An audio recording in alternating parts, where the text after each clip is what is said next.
Bonjour à toutes et à tous, vous écoutez Cinécast, le podcast qui chaque semaine vous recommande des films à voir au cinéma, en streaming ou en VOD. Et aujourd'hui, il est question de streaming, de SVOD pour être plus précis, à savoir la sortie du film Family Switch sur Netflix ce 30 novembre. Family Switch qui est le nouveau film de McG. McG, réalisateur à la carrière un petit peu chaotique, hein.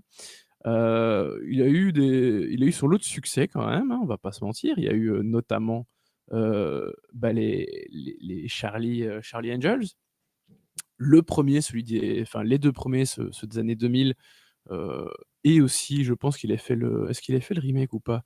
Non, c'est pas lui qui a fait le remake, enfin le reboot de cette saga qui n'existe plus d'ailleurs, qui a eu, lieu il y a quelques années. On lui doit aussi notamment, des films, complètement random et anecdotiques comme, Terminator Renaissance, hein, pas bien du tout. Target, qui je pense était un peu plus réussi, mais c'était quand même pas ouf. Il y a eu aussi, Three Days to Kill, le remake, de Pour Elle, hein, le film français. Ah non, non, pardon, qu'est-ce que je raconte? Non, non, Three Days to Kill, oui, je confondais avec le remake de Pour Elle, avec Russell Crowe. Non, non, Three Days to Kill, c'est le film avec, Kevin Costner, pardon. Et puis plus récemment, avec un peu plus de succès, je trouve, même si c'est pas incroyable. Il y a eu les 2 films, de Babysitter qui étaient sortis, sur Netflix. Enfin voilà, McG, vraiment une carrière un peu chaotique et donc ici, bah, toujours sur Netflix, hein, visiblement il a trouvé son créneau. Il nous réalise ce film Family Switch où tout est dans le titre, hein. C'est un peu Freaky Friday ou, Freak, hein, qui il y a 3 ans avec, 2-3 ans avec, Vince Vaughn. Où il est question d'une famille qui va plonger dans le chaos à quelques jours de Noël quand parents et enfants se retrouvent dans la peau les uns des autres lors d'un rare événement cosmique. Et on en parle un peu plus longuement après un extrait de la bande-annonce. J'ai peur qu'on commence à déconnecter les uns des autres. T'étais en train de me parler? Quoi? Non, ouais. Ok, bonne nuit. Si, tu crois que c'est bon pour toi de vivre dans un tel chantier? Attrape! Jamais avec les mains, je te l'ai déjà dit. Wyatt, réunion familiale dans la cuisine, allez, go! Tu peux m'aider à résoudre ce problème? Je rigole, je sais que tu peux pas. Non, j'y connais rien. Je veux qu'on passe tous un moment merveilleux et heureux en famille. J'aimerais que tu puisses être dans ma peau. Et j'aimerais que tu sois dans la mienne, ne serait-ce qu'une journée. J'aimerais tellement que tu saches ce que c'est d'être moi. J'adorerais avaler des tonnes de boîtes de gâteaux et les éliminer dans la foulée. Vous voulez bien prendre une photo de toute la famille? Et maintenant, vous allez tous dire Joyeux Noël tout le monde.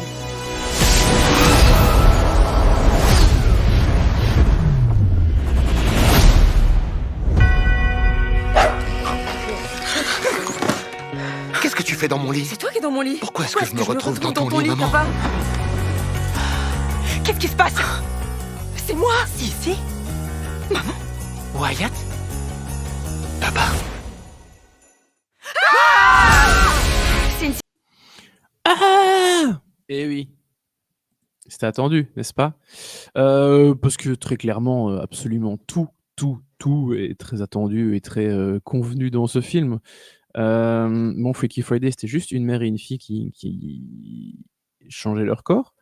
Dans Freaky c'était Freak ou je pense que c'était juste Freak. C'était donc un tueur qui changeait de corps avec sa victime et ici, c'est donc toute une famille, mais ils ont pas mélangé, les filles, les garçons. Non, non, c'est papa et le fils et la mère et la fille.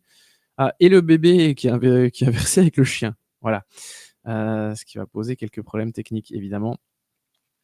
Donc on a droit à une, comédie, heu, c'est pas très, très drôle, mais c'est le genre de film qui se veut un peu touchant, qui va jouer sur la corde, sur les différences évidemment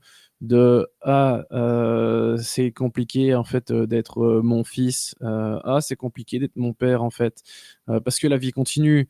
Donc le père, il a un concert, le fils, il a, une espèce de présentation, audition à faire, la fille, elle a un grand match de foot, qui arrive, et la mère, elle a une présentation, devant des gros clients, hein, dans un cabinet d'architecture. Autant dire que, quand tu es une ado de 15 ans et que tu dois aller faire une présentation sur l'architecture, c'est un peu compliqué.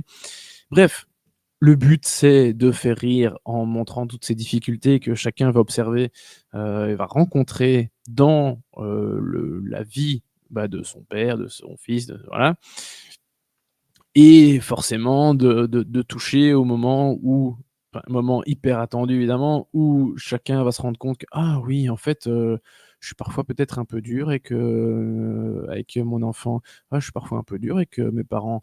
Et donc où chacun va prendre un peu aussi conscience, des de la vie de l'autre, hein, des ennuis, des choses qui se passent bien, des désirs de chacun, et où ils vont un peu se rabibocher vu que c'est aussi les dissensions au sein de la famille qui vont créer ce switch.